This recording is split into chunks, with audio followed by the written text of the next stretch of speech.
1000 টাকা দামের মানিব্যাগ না কিনে 100 টাকা দামের মানিব্যাগ কেনো এবং তাতে 900 টাকা রাখো। বড়লোক সাজার চক্করে ফকির হয়ে যেও না।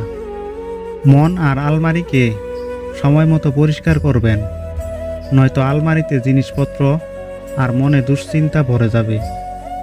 ভাগ্য তোমার হাতে নেই সত্যি, কিন্তু সিদ্ধান্ত তোমার হাতে। ভাগ্য কখনো সিদ্ধান্ত নেয় না, তোমার সিদ্ধান্তই তোমার ভাগ্যকে পরিবর্তন করতে পারে। সময় সিদ্ধান্ত নেয় জীবনে কার দেখা পাবেন, হৃদয় সিদ্ধান্ত নেয় কাকে আপনি চান, আপনার ব্যবহার সিদ্ধান্ত নেয় কে আপনার জীবনে থাকবে। তুমি যদি বিনা স্বার্থে কারো উপকারও করো, তবুও তুমি তার বিশ্বাস অর্জন করতে পারবে না, কারণ স্বার্থপর মানুষের ভিড় থেকে 2-1 নিঃস্বার্থ মানুষকে চেনা সহজ হয় না। হার মেনে নেওয়া আমাদের সবচেয়ে বড় দুর্বলতা। সফল হওয়ার সবচেয়ে উপায় হলো প্রতিবার হার মানার আগে আরেকবার চেষ্টা করা। সতর্ক হও, যে জিনিসগুলো তুমি অবহেলা করছো, কখনো কখনো সেই জিনিসগুলোই তোমার সবচেয়ে বেশি দরকার হতে পারে।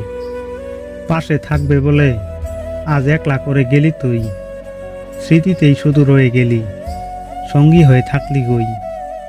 একজন সৎ ব্যক্তি প্রেমিকার চোখে বোকা, স্ত্রীর চোখে গাধা, সমাজের চোখে বলদ।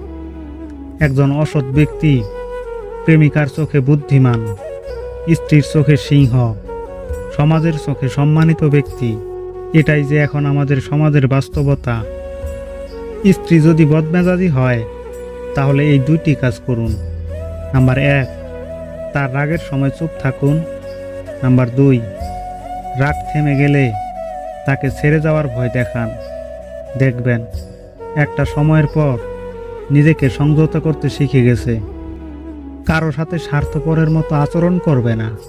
মনে রেখো, আজ হয়তো তোমার সবই আছে, কাল নাও থাকতে পারে। যা পেয়েছ তা যদি অল্প মনে হয়, তাহলে সারাটা পৃথিবী পেলেও তোমার দুঃখের শেষ হবে না। অভিমানে মানুষ বেশিরভাগ ক্ষেত্রেই ভুল সিদ্ধান্ত নেয় এবং কখনো কখনো তার আফসোসের সুযোগটুকুও তখন থাকে না। প্রতি বেলায় ফিরিয়ে দিয়েছ, এই বেলা আর তোমাকে চাইতে যাব না। নিজেকে এখন এমনভাবে লুকিয়ে ফেলব আর কোনো বেলাই খুঁজে পাবে না। কাউকে সম্মান নাই করতে পারো, কিন্তু অযথা কাউকে অসম্মান করো না। গাধাদের ভুল ধরিয়ে দিতে যাবেন না, তারা আপনাকে অপছন্দ করবে। বুদ্ধিমানদের ভুল ধরিয়ে দিন, তারা আপনাকে সমাদর করবে। আমরা তাদের কাঁদাই যারা আমাদের পরোয়া করে, আমরা তাদের জন্য কাঁদি যারা আমাদের পরোয়া করে না।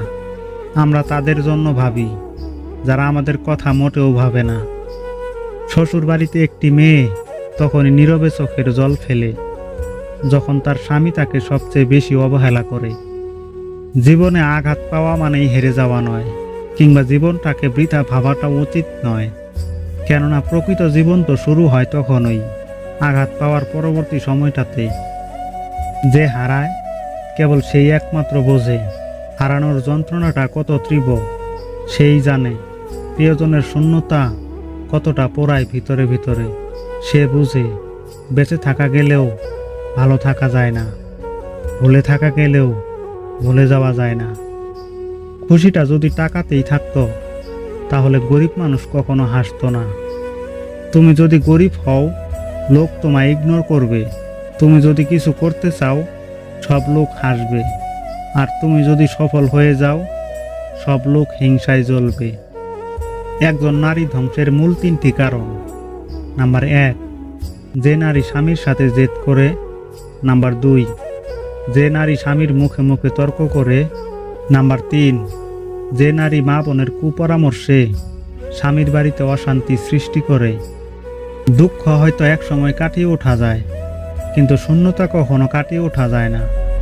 তার চেহারা, তার কথা, তার সাথে কাটানো মুহূর্ত, আরও কত কি, সবই যেন আস্তে আস্তে জীবন্ত হয়ে ওঠে। সবই যেন চোখের সামনে ভাসতে থাকে। ভালোবাসা আর ভালোবাসা তফাৎ করতে না পারলে সারা জীবন ঠকতে হয়। কথাই নয়, কাজে মানুষ চেনা যায়। বর্তমান জামানায় এই শহরে বাঁচতে হলে পাক্কা অভিনয় জানতে হবে। যখন তোমার ভিতরটা পাল্টায় তখন বাইরেও পরিবর্তন আসে। কাউকে আলাদা করে অভিশাপ দেওয়া লাগে না। মানুষের দীর্ঘশ্বাস সবচেয়ে বড় অভিশাপ। অনেক সময়ই পরিস্থিতি খারাপ হয়, মানুষটার নয়, যেটা আমাদের বুঝতে ভুল হয়।